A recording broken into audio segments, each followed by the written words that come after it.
Здравствуйте, уважаемые телезрители, радиослушатели. В эфире программа «Якутск сегодня». У микрофона редактор Мария Ким. Со мной также мои коллеги Михаил Эверстов и Николай Слепцов-Айдын. Программа «Якутск сегодня» продолжает цикл передач о трудовых коллективах нашей республики. И сегодня мы поговорим о театре, оперы и балета имени Сооруна Моллона. Сегодня у нас в гостях руководитель театра Владислав Валерьевич Левочкин. Здравствуйте. Здравствуйте. И, конечно же, пользуясь случаем, с наступающим днем, Международным днем, женским днем, 8 марта. Спасибо огромное. Пусть все будет хорошо. Самое главное для любой женщины, чтобы ее любили близкие, родные, дети. И хочу вам пожелать, чтобы вы искупались в эти дни в любви. Огромное спасибо, Владислав Валерьевич. Самое главное, да, в жизни — любовь. Но сегодня наша тема посвящена вашему прекрасному коллективу, вашим прекрасным юбилейным датам, которые вы в этом году отметите всем своим составом, с ветеранами, которых вы пригласите на данное мероприятие. И вот, пожалуйста, расскажите, пожалуйста, о своем коллективе. Сколько сейчас в труппе людей? Наш коллектив является самым крупнейшим театром и также самым большим учреждением культуры нашей республики. Он состоит, можно сказать, из нескольких коллективов, из нескольких театров внутри себя, да. Конечно же, это оркестр, балет, хор, оперная труппа, отдельно цех художников, которые готовят декорации, костюмы. Поэтому очень большой сложный коллектив, у нас только руководителей, порядка 20 человек. И вот этим составом мы отмечаем в этом году 90-летие со дня основания государственного хора, который стал, собственно, основой нашего театра. Сначала музыкально-драматического, потом музыкального, сейчас театра оперы и балета. Ему исполняется 90 лет. В 1936 году как раз-таки при инициативе Марка Николаевича Жиркова, первого композитора, был создан государственный хор. Как раз-таки он начал готовить первые такие национальные произведения, которые стали основой для развития музыкального искусства, нашего профессионального, своего национального музыкального искусства. И мы получили историческую справку о том, что мы с этой даты можем считать исчисление истории театра. Поэтому мы сейчас проводим эту работу с тем, чтобы это все официально утвердить. И 17 октября 2026 года будем отмечать эту знаменательную дату. Кстати, у нас состоится показ Нергун Ботора, спектакля, который обязательно нужно увидеть. Вот обязательно пойду, Владислав Валерьевич, обещаю. Как раз с новым сезоном практически эту юбилейную дату вы и будете открывать, да? Да, этот сезон у нас, получается, будет юбилейным. Мы готовим большие сюрпризы для наших зрителей, и есть интересные такие вещи. Мы хотим сделать свой календарь, который будет, с начала сезона, сентября, считать Новый год. И, конечно же, будем ждать наших зрителей, всех наших поклонников музыкального искусства, для того, чтобы они разделили с нами этот праздник.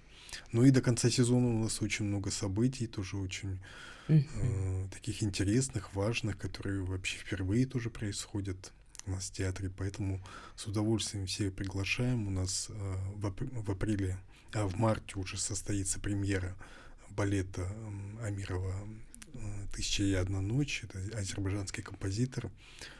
Очень такая интересная, восточная музыка. Вы знаете, предыдущая постановка тоже балета была очень любима. Сейчас этой новой постановкой занимается Екатерина Лаврентьевна Тайшина, главный балетмейстер, лауреат нашей «Золотой маски». Да? Она как раз-таки сейчас готовит этот новый спектакль. В апреле у нас состоится впервые совместный, 2 показа будут концерта Григория Чернецова, заслуженного артиста Республики Саха-Якутия, любимца нашей публики и сейчас очень известного оперного и эстрадного певца. У него есть даже свои песни, которые он посвящает Якутии, и он некоторые из них проведет премьеру на нашей сцене совместно с нашим оркестром. И в апреле у нас состоится Всероссийский фестиваль балета «Стерх». К нам приедут снова звезды Большого, Мариинского театров. Конечно же, мы будем ждать наших гостей. Ну и в мае целая россыпь событий. Там к нам у нас будет совместный показ спектакля «Богема» с Бурятским театром, будет гала-концерт с артистами из Бурятии. Также у нас пройдут открытие и закрытие фестиваля «Территория полюс золота». Это вот как раз-таки фестиваль, театральный фестиваль, который будет проводиться в Якутске. И его открытие и закрытие станут такими очень знаковыми событиями. Это будет вечер современного балета и чтение сказок вместе с оркестром, в котором будут принимать участие там, федерального масштаба звезды кино и театра. Сейчас идут последние договоренности, поэтому я имен пока не буду называть. Вот, и что же еще в мае тоже что-то мы еще готовим, но я потом, наверное, вспомню. Тоже по ходу дела. Интересные такие необычные проекты. Ну и в июне мы представим премьеру. Это «Локут Нюргун», новая постановка вот этого бессмертного произведения, которое создано по либретто Сурона Малона, которому исполняется 120 лет в этом году. Тоже юбилейная дата большая, да, которую отмечает весь ваш коллектив, якутяне. И, мне кажется, за пределами республики туда-то будут тоже очень масштабно отмечать. Про Локут Нюргун. Чуть-чуть поподробнее, если есть там какие-то уже такие открытые моменты, о которых можно говорить. Ну, конечно, это тоже одна из таких любимых опер, и это, собственно, история вот якутских Ромео и Джульетты, Да. и она такая очень мистическая, очень интересная, наполненная, и сама музыка действительно тоже очень такая воодушевляющая, там есть такие масштабные сцены грозы, там сцены там из эха, и вот эти вот ну, такие массовые большие сцены мы представим совершенно в новом формате. И этих постановок этого спектакля тоже было несколько, как и Нюргун Ботера, 5 или 6 постановок.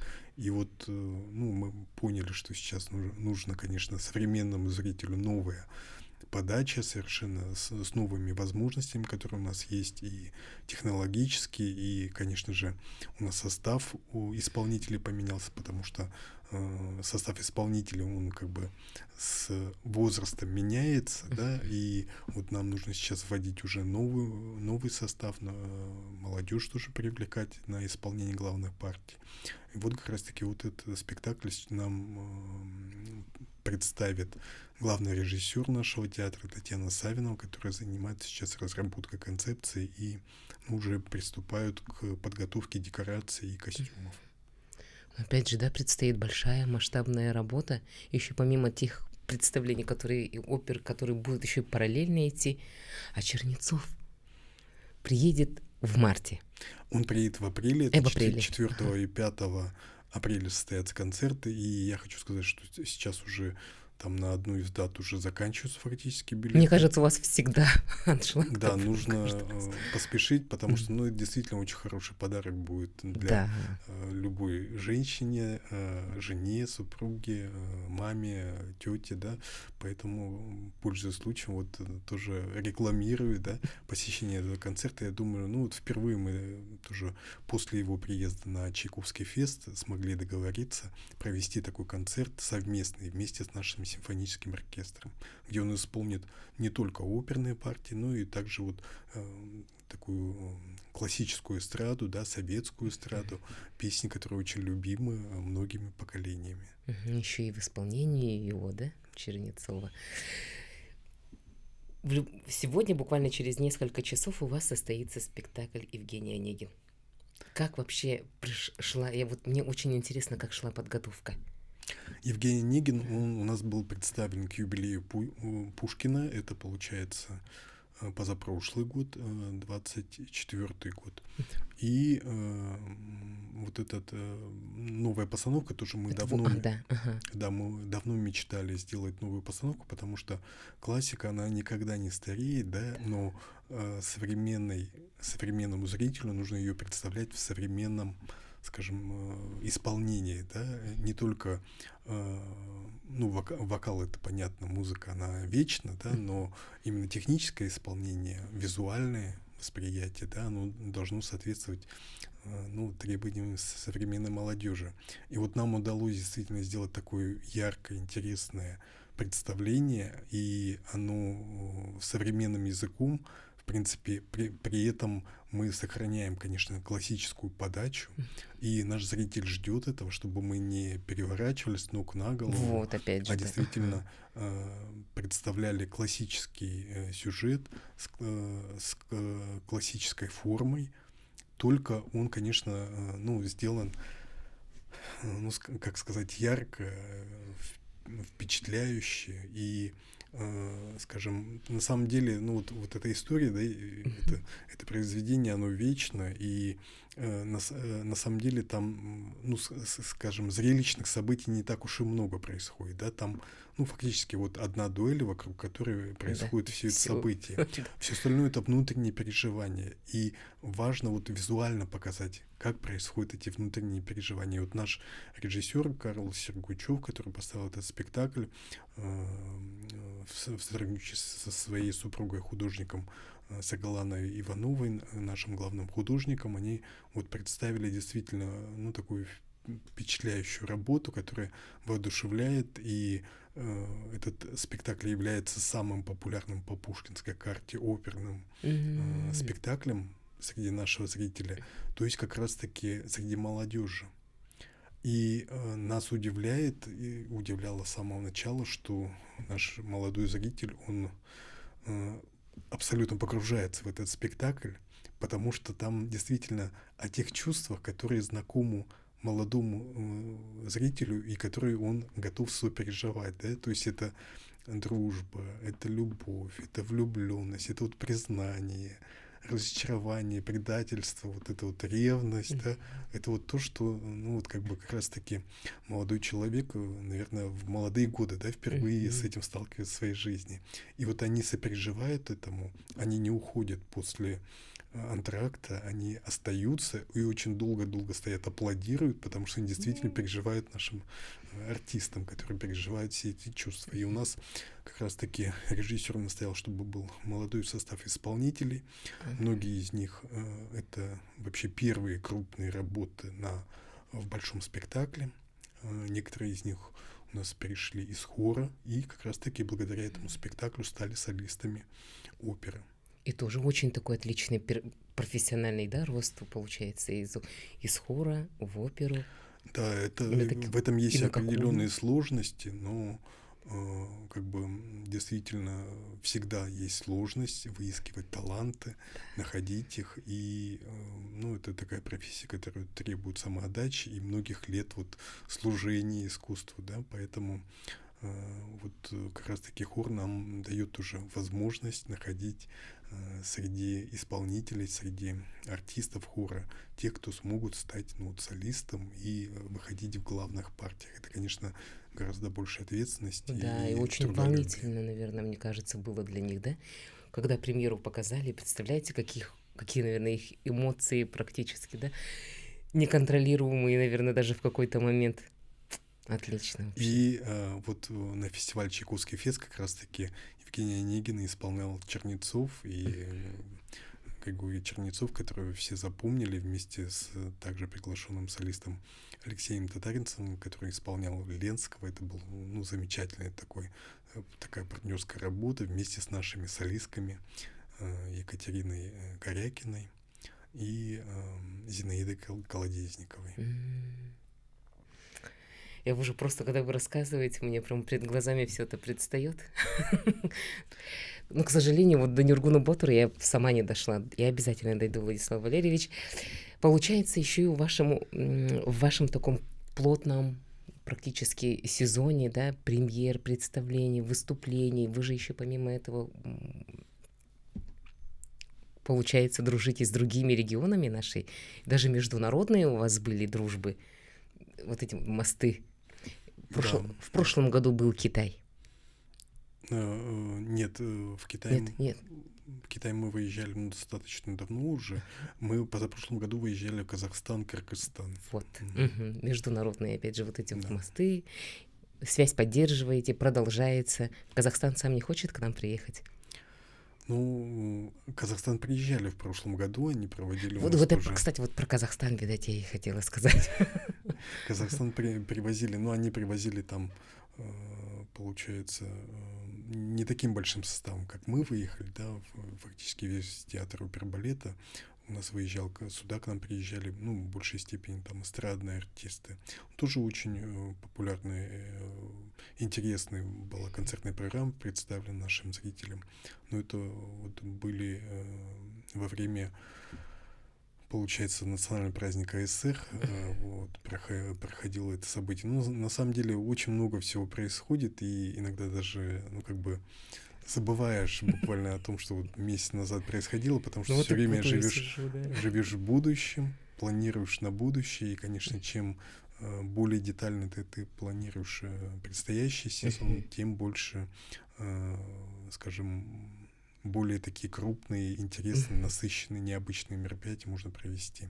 Конечно же, мы стараемся для нашего зрителя, чтобы зритель был впечатлен, удивлен. Мы понимаем, что необходимо разнообразие, чтобы наш зритель не ощущал, что он находится где-то далеко, чтобы он мог действительно ну, вот, разнообразить свой досуг качественно, и нам нужно представлять и разнообразный репертуар, и интересные совместные проекты с нашими партнерами. Ну и Бурятия вот, да, намеревается, планирует приехать? Да, это вот было предложение именно от Бурятского театра опербалета. Мы с ними сотрудничали, и мы отправляли артистов балета на фестиваль. И к нам приедет уже балетная пара из Бурятии, как раз таки на наш фестиваль «Стер», который пройдет у нас в апреле. Также они приглашали Екатерину Лаврентьевну Тайшину для совместной работы. У них есть совместный проект, где она приглашенный хореограф. И вот как бы мы развиваем наше сотрудничество.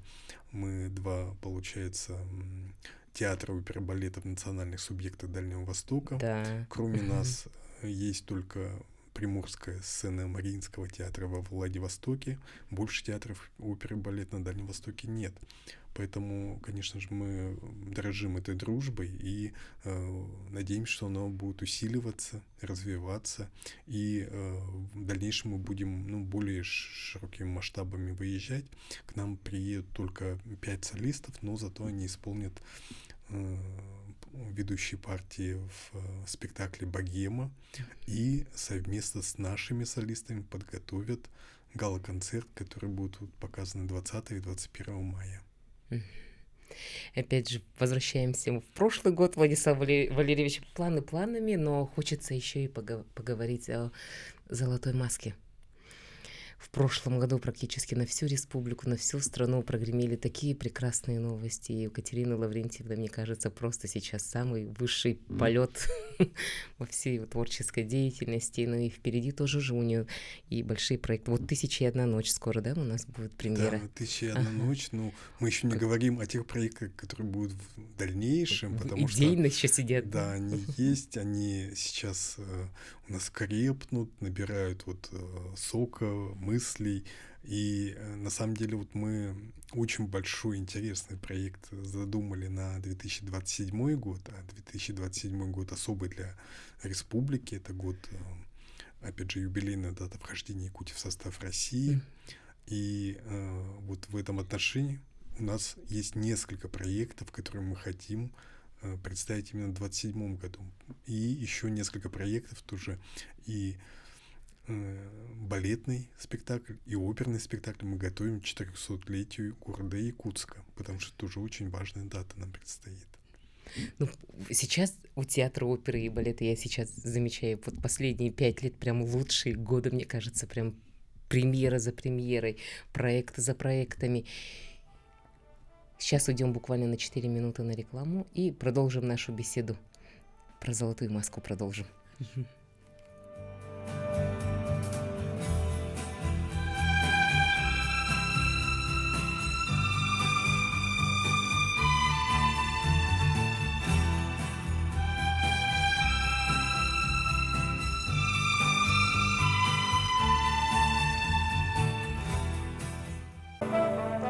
Уважаемые телезрители и радиослушатели, мы продолжаем нашу беседу с руководителем театра оперы и балета Владиславом Валерьевичем Левочкиным.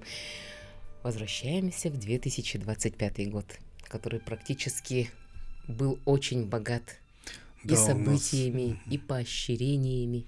Да, он очень значимый был для всей республики, для всей Да. страны, да, это год 80-летия Победы, и мы, конечно, очень много проводили таких мероприятий, и у нас прямо череда совместных мероприятий с Театром Российской Армии прошла, и мы выступили на этой сцене перед членами жюри «Золотой маски», да, и потом они привезли к нам программу на Open Air, мы сделали совместный на Площади Дружбы, и там же проходили у нас съемки документального фильма, там же прошла презентация другого документального фильма, который тоже вот с нашим участием прошел. И действительно событий было очень много, все просто... Ну вот события 2025 года, мне кажется, можно было бы на 5 лет вообще уместить. Они прошли очень плотно, и очень много было побед. Он действительно каким-то очень победным для нас стал. Этот год, конечно, 3 золотые маски, но это перекрывает Да. все. Это Когда еще такое историческое будет? событие для нашего региона, не только для театрального искусства, и вообще в жизни республики. И помимо этого у нас много других тоже было побед. Буквально каждую неделю мы получали какие-то награды. Это и за Нергун Ботур, и за балет «Подвиг», и за «Зори здесь тихие». Прокопий Неуструев стал лучшим режиссером премии «Лампа». Екатерина Лаврентьевна получила премию «Душа танца». Екатерина Захарова получила премию «Онегин». И мы еще помимо этого стали лучшим региональным театром по Пушкинской карте. То есть вообще у нас буквально вот каждую неделю действительно какие-то радостные события происходили. Мы реализовали 5 проектов по фонду культурных инициатив, президентскому фонду культурных инициатив. Но такого тоже никогда не было. И дело в том, что мы-то не в первый год подавали заявки на участие, и не получалось, это никогда не получается тоже с первого раза. И как-то вот так собрались, и у нас партнеров очень много появилось, и не только внутри республики, но и за пределами, особенно вот из Санкт-Петербурга у нас много таких интересных, очень важных партнеров, которые с нами поддерживают связь, поддерживают нас. И благодаря им вот нам удалось реализовать, получается, 4 проекта по фонду культурных инициатив, президентскому фонду культурных инициатив, и один из них вот сейчас завершается, в настоящий момент завершается монтаж документального фильма, который расскажет о закулисье нашего театра, который называется «Театр Ботура». Он снимался на протяжении нескольких лет, там, по-моему, даже 2 или 3 года снимался, очень профессиональными операторами. Режиссер Мила Кудряшова, она сняла несколько вот документальных фильмов о Якутии, о творческих деятелях Якутии. И вот мы надеемся, что в апреле также представим премьеру здесь, в Якутске, и потом она еще должна поехать по другим регионам России и даже показываться за рубежом. Тоже нас приглашают с тем, чтобы мы поехали, представили вот этот документальный фильм. Ну, его тоже, надеемся, будут подавать на премии, на какие-то конкурсы, фестивали, поэтому у нас вот эта наша фестивальная жизнь продолжается. Конечно, хотя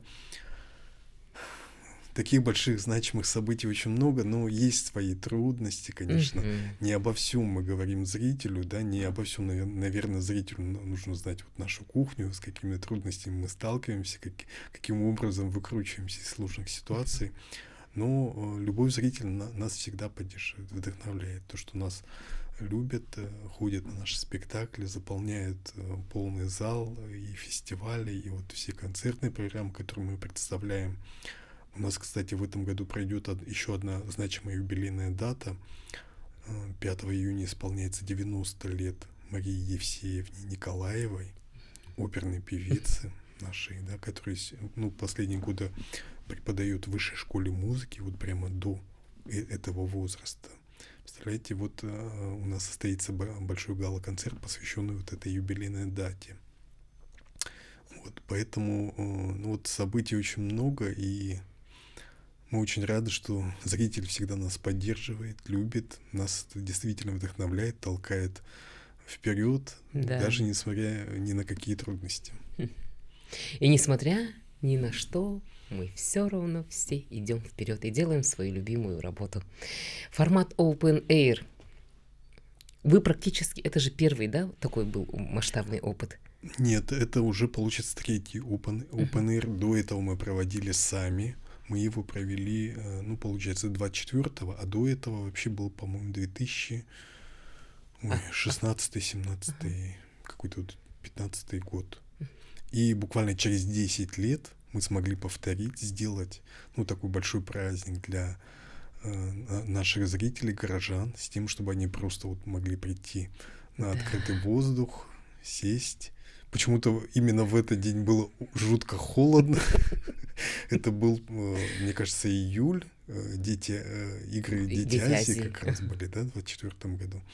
И почему-то именно в этот день как-то вот мы там буквально все мерзли почему-то, но тем не менее замечательно прошел концерт, и он, конечно, очень массу эмоций дал нам, и нашим артистам, и нашим зрителям, и мы решили обязательно его повторить, сделать уже совместно с Театром Российской Армии, и к нам приехали артисты Театра Российской Армии, которые выступали и в том числе с нашими оркестром, они также читали стихи, но это драматический театр, да, у них свои тоже как бы жанр, кто-то из них исполнял эстрадные песни, конечно же, мы этот концерт посвятили нашим героям России, и в том числе вот нас посетили наши защитники, которые вот находились в отпуске в этот период и были в Якутии, они пришли на наш концерт, что тоже очень нас вдохновило.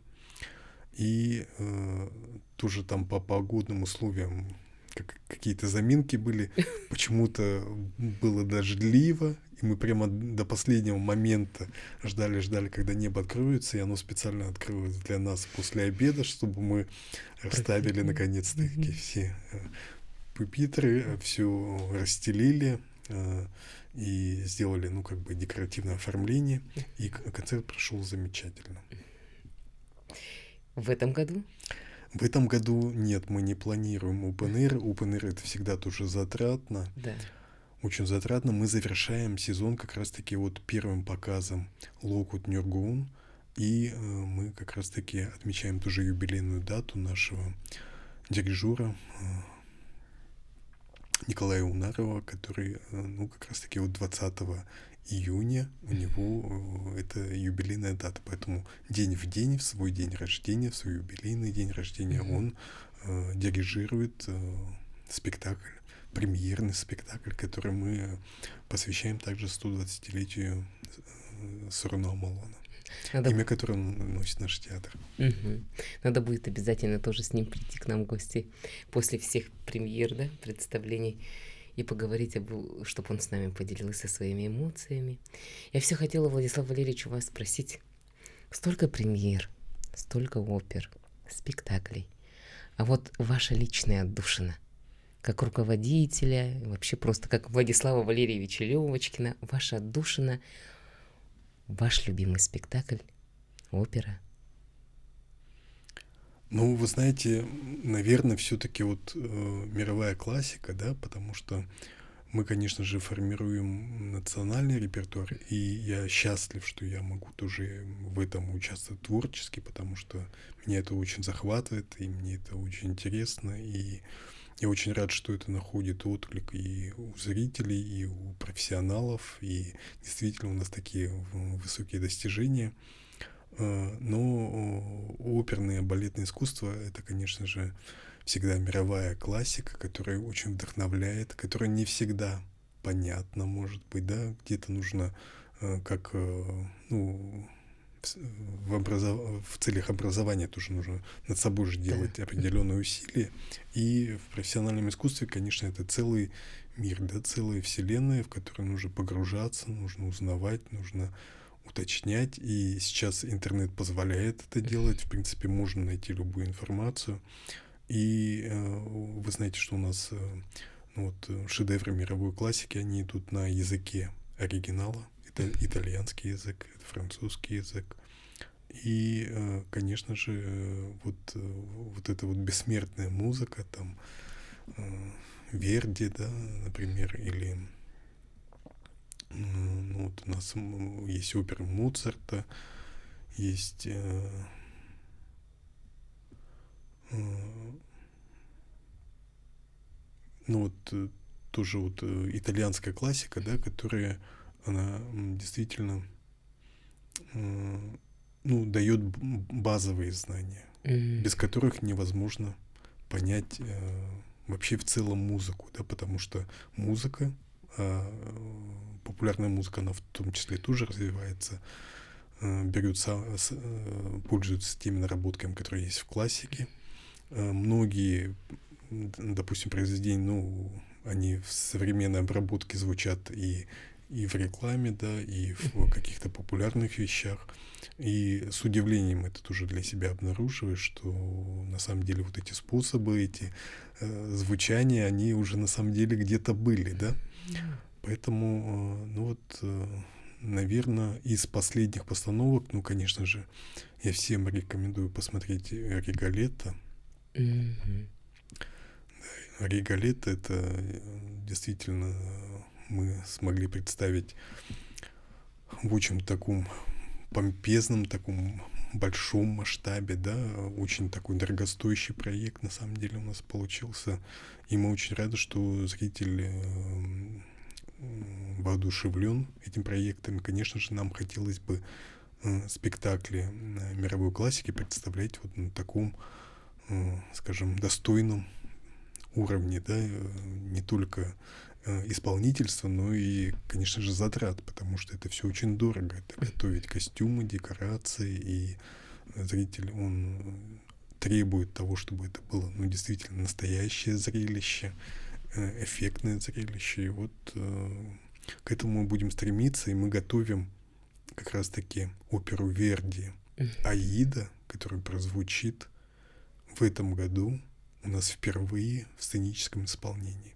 До этого у нас был концертный вариант, и мы как раз-таки в прошлом году получили грант Министерства культуры Российской Федерации на постановку этого спектакля, ну, вот в полноценном уже таком сценическом исполнении.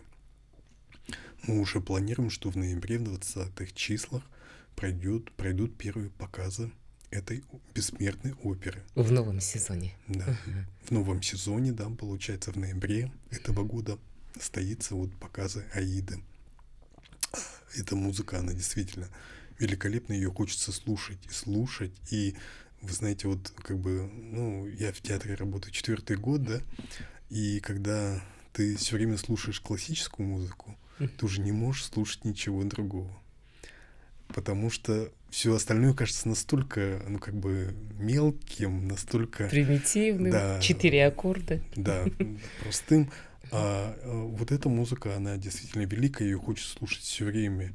И постоянно, как любимую музыку ты же не слушаешь один раз там, да, в месяц или один раз в год, да, у тебя постоянная потребность ее постоянно слышать, тем более в живом исполнении целого оркестра.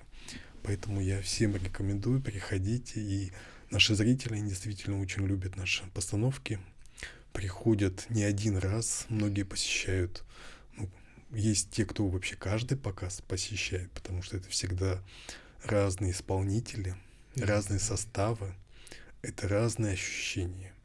А музыка, она действительно прекрасна. Спасибо. Про Нюрквунботер поговорим? Хорошо. Самый большой, самый практически, мне кажется, самый такой масштабный, да?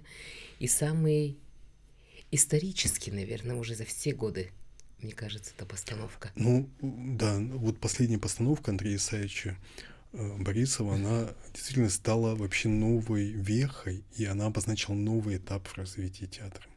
То есть после этого спектакля мы совершенно по-другому смотрим на наши национальные спектакли, на то, как их нужно представлять зрителям. И в какой-то степени этот спектакль, он сломал стереотипы, да. Потому что есть всегда стереотипы, ну, в обществе, да, что опера — это скучно, это долго, это неинтересно, можно уснуть и так далее, да. Вот он сломал эти стереотипы. Он настолько зрелищный, настолько яркий, что его воспринимают даже школьники, молодежь, и смотрят его как фэнтези, да, как какой-то вот голливудский блокбастер, да, потому что ну, те события, которые там описываются, они действительно очень такие масштабные, очень впечатляющие, очень значимые, и при этом они отражают нашу национальную специфику, да, наше самосознание. Они, ну, это, собственно, Аланху, это Библия для якутского народа, да, и вот этот спектакль, он действительно, ну, вот поднял на небывалую высоту именно подачи национального материала. И когда мы выезжали, ну, допустим, в Казахстан, Кыргызстан, мне кажется, мы помогли и там сломать стереотип, что национальный спектакль, он может быть таким. Да. Да, и вот последние показы, когда были, мы сделали еще киноверсию, показываем ее в разных городах, выезжаем, иногда встречаемся просто со зрителями после таких кинопоказов. Всегда очень много вопросов поступает, и ну, вот последние вопросы, которые я вот помню, спрашивали, а почему вот не в меховых костюмах? Это же, ну, как бы традиционно все-таки для северных народов это меховые костюмы, почему вы их не используете? Но это действительно тоже, это ход, это режиссерская задумка, это, ну, целая концепция, да? И вот этот спектакль, который он сейчас уже фактически 30-й раз где-то был показан за все эти годы, он всегда набирает полный зал, всегда очень такие яркие впечатления, очень большие отзывы, такие воодушевленные отзывы поступают. И однажды вот в прошлом сезоне нам удалось показать участникам международного форума, Северного форума, которые приехали сюда к нам в Якутию, вообще из разных континентов, там из Африки, из Азии, отовсюду. И они, конечно, были впечатлены. Они были впечатлены, и они вот до сегодняшнего момента они вспоминают именно вот это вот посещение оперы в городе Якутске. Замечательно. Я вот так продолжала бы разговаривать и вести беседу с вами, но, к сожалению, наше время подошло к концу. Спасибо, что вы пришли. Да, вообще всегда незаметно, кстати, вы заметили, да? Спасибо большое, уважаемые телезрители, радиослушатели, прекрасную половину нашего региона с наступающим 8 марта.